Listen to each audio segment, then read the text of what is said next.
qué gusto tenerlos en este programa Cambio 2030. El día de hoy vamos a hablar del Objetivo de Desarrollo Sostenible número 4, garantizar una educación inclusiva, equitativa y de calidad y promover las oportunidades de aprendizaje para todas y todos.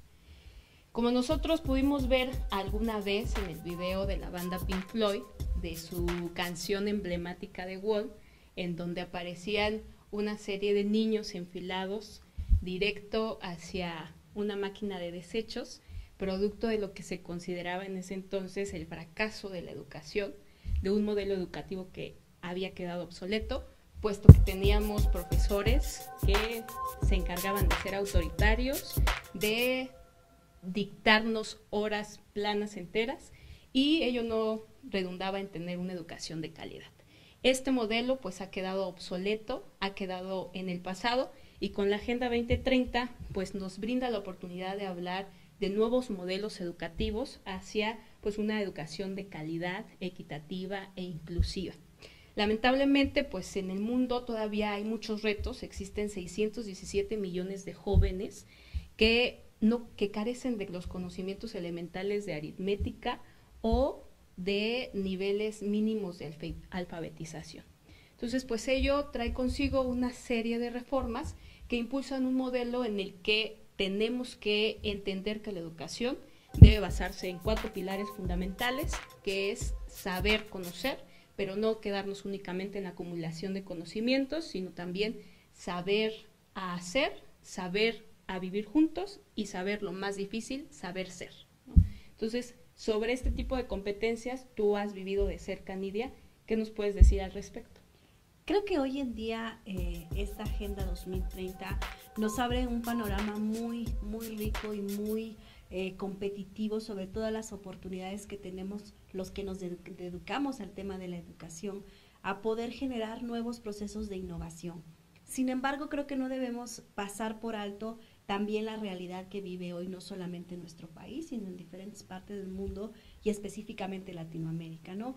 Pero algo bien interesante, esta semana el representante de la OCDE, que es el organismo, la Organización de la Cooperación y el Desarrollo Económico en México, presentó un informe de cuáles habían sido los resultados que habían tenido durante un año de investigación y cuál era la recomendación que hacían para el tema de México, ¿no? En este sentido, el pronunciamiento, la invitación fue que la calidad y la equidad son los aspectos claves que México necesita para la creación de un sistema de educación superior, es decir, a nivel universitario, que pueda satisfacer las necesidades de un mercado laboral. Sin embargo, esta misma organización sacó un estudio 2 años atrás en donde decía que el 17% de las personas entre 25 y 64 años de edad lograron terminar una carrera universitaria. Entonces los números tampoco nos favorecen como país y tenemos que trabajar de una forma muy innovadora, de una forma muy constante para poder traer desde los niñitos que están en educación básica, disminuir esas brechas, ¿no? de inclusión, de deserción, porque de 10 niños que entran a la primaria, tan solo 3 llegan a la universidad. Entonces es un gran reto el que tenemos todavía como el país, y la OECD hoy en día hace un pronunciamiento. Tenemos que hacer un análisis más profundo de nuestro sistema educativo en México.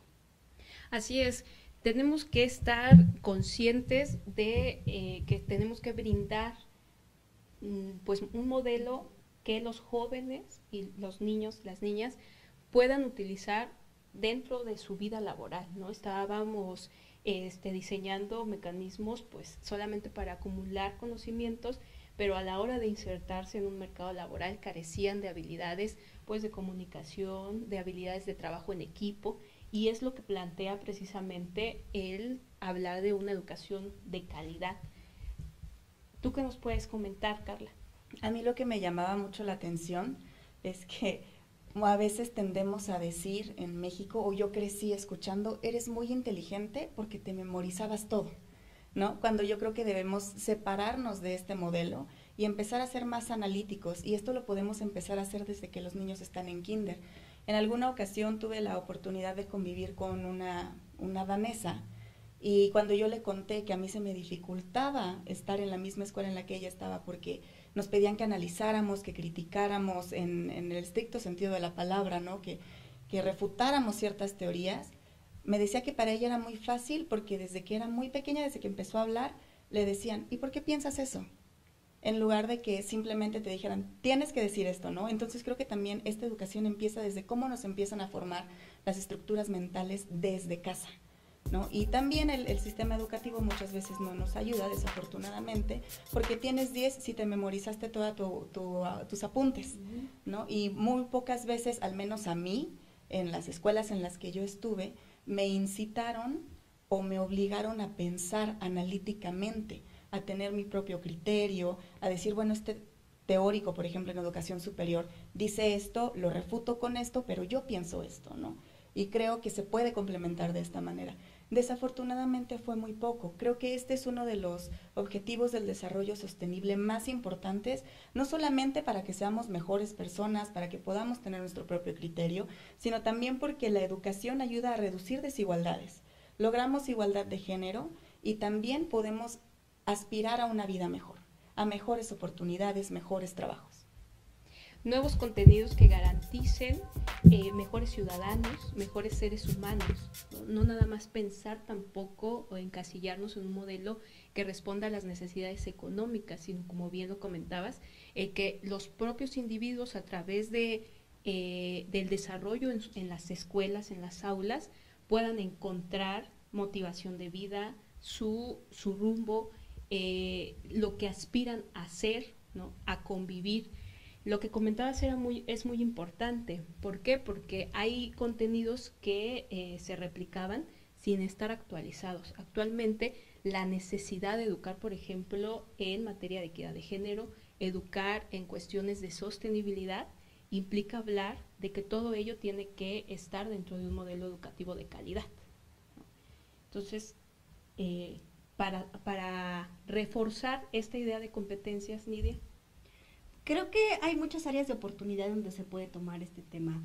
Uno, desde los modelos que ya existen y que están dando muy buenos resultados, no solamente en México, sino alrededor del mundo. Por ejemplo, hoy en día se habla mucho del modelo de formación dual o de alternancia, que es un modelo muy importante que se ha posicionado mucho en Alemania y que hoy en día, en el caso de la Universidad de Valles Centrales de Oaxaca, lo está desarrollando dentro de las aulas.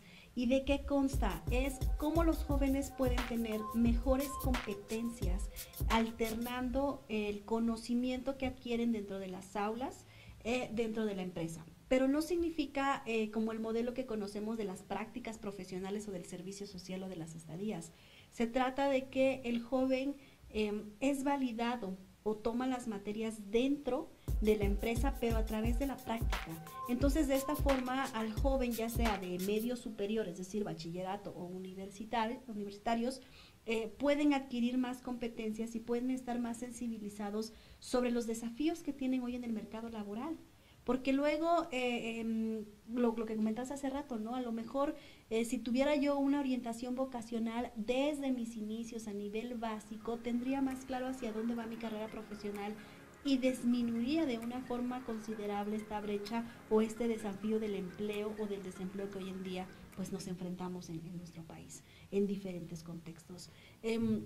Hace unos días leía un informe que hizo un banco, HSBC me parece que se llama Construyendo Ladrillos, y decía que el 94% de los jóvenes que ellos habían encuestados en un sector específico decían que tenían ganas de tener su propia casa.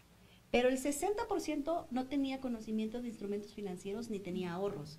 Entonces, seguramente la tendencia de que iba a seguir viviendo con sus papás en su casa, iba a haber pues este proceso de aquí estoy bien y no me salgo. ¿Qué ventajas te da la educación? Precisamente tener herramientas, tener más posibilidades de poder pues tener una vida mejor, ¿no?